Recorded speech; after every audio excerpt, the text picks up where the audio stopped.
வெள்ளை இன்ப குலவு கவிதை கூர்வரெல்லாம் உள்ள திருவன் வெள்ளை தாமரை பூவில் இருப்பார் வீணை செய்யும் ஒளியர் இருப்பார்.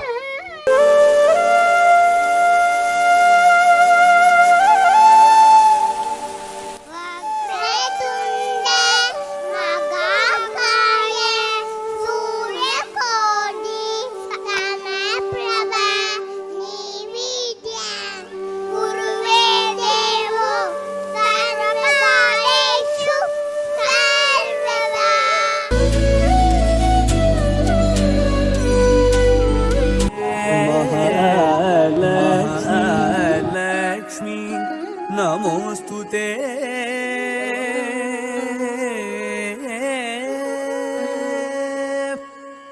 மாலவன் மார்புரையும் மலர் வள்ளர் மாமணியே மானிடர் கருள் வரமே திருமகளே போற்றி திருமகளே போற்றி. தத்தரித்தரித்ததன்னத்தாரித்தஜம் தத்த நத்த நத்த ஜொண்ணு தாகத்தஜம் தஜ்ஜணு தஜ்ஜணு தத்த நத்தஜம் தத்தஜம் கிடக்கும் தா தத்தஜம் கிடக்கும் தத்தஜம் கிடக்கும் தை தத்தஜம் கிடக்கும் தத்தஜம் கிடக்கும் தத்தஜம் கிடக்கும் தா. திருமாலவனில்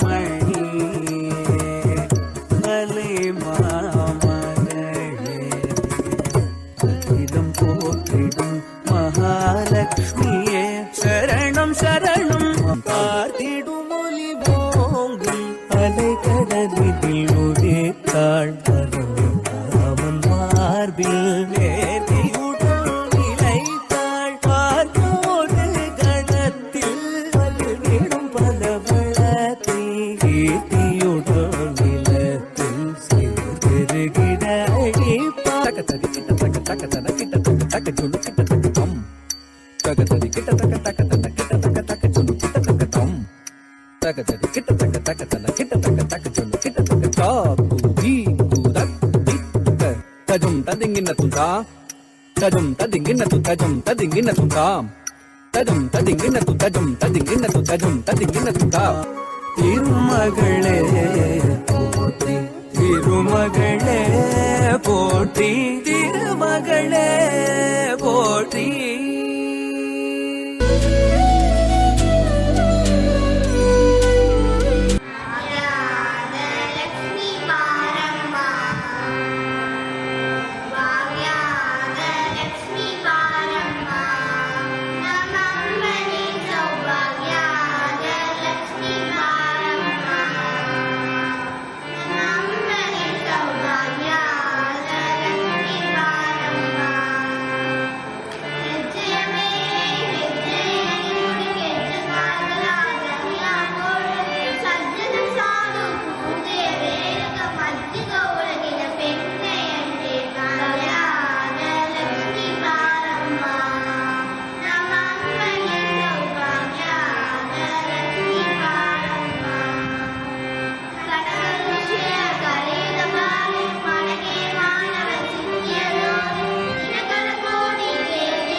பிரிவில் பயின்று வருகிறேன். அனைவருக்கும் நவராத்திரி தின நல்வாழ்த்துக்கள். நவராத்திரி விரதம் என்பது சக்தியை நோக்கி அனுஷ்டிக்கும் விரதங்களில் ஒன்று. மனிதன் படிப்படியாக ஆன்மீக சிந்தனைகளை வளர்த்து பரிணாம வளர்ச்சி பெற்று இறுதியில் கடவுளுடன் இரண்டரை கலக்க வேண்டும் என்னும் தத்துவத்தையே நவராத்திரி கொலு படிகளில் வைக்கப்பட்ட பொம்மைகள் உணர்த்துகின்றன. நவராத்திரியின் 5ஆம் நாள் மகேஸ்வரி தேவியாக அருள்பாலிக்கின்றாள் அன்னை. 5ஆம் நாளன்று மகேஸ்வரி தேவியாக வைஷ்ணவியாக அலங்கரிக்கப்பட்டு வழிபட நன்மைகள் பல மடங்கு கூடும் என்பது ஐதீகம். 5ஆம் நாளன்று நவராத்திரி தினத்தில் அன்னை மோகினி போலவும் காட்சியளிப்பார். அளக்க முடியாத பெரும் சரீரமுடைய மகா காளி போலவும் வடிவெடுப்பார். கடின உழைப்பாளிகள், அலுவலகங்களில் பணி செய்வர் உழைப்பின் முழு பலனை பெற அன்னையின் அருள் அவசியம் வேண்டும். பெண் ராசியான மீனாட்சி மீன் கண்களை இமைக்காமல் முட்டைகளை பாதுகாத்து பார்த்து பார்த்து குஞ்சாக்கிறதோ அதுபோல தம் பக்தர்களை பாதுகாத்து அருள் புரிவாள் அன்னை. ஆணுக்கு பெண் சளைத்தவள் இல்லை என்பதனை நிரூபிக்கும் விதத்தில் வீரத்துடன் வளர்க்கப்பட்ட மீனாட்சியை வழங்குவது பெண்களுக்கு சால சிறந்தது. மனித நிலையில் இருந்து உயர்ந்து தெய்வ நிலையை அடைவதே நவராத்திரியின் முக்கிய நோக்கம் என்று கூறி உரையை நிறைவு செய்கிறேன். நன்றி.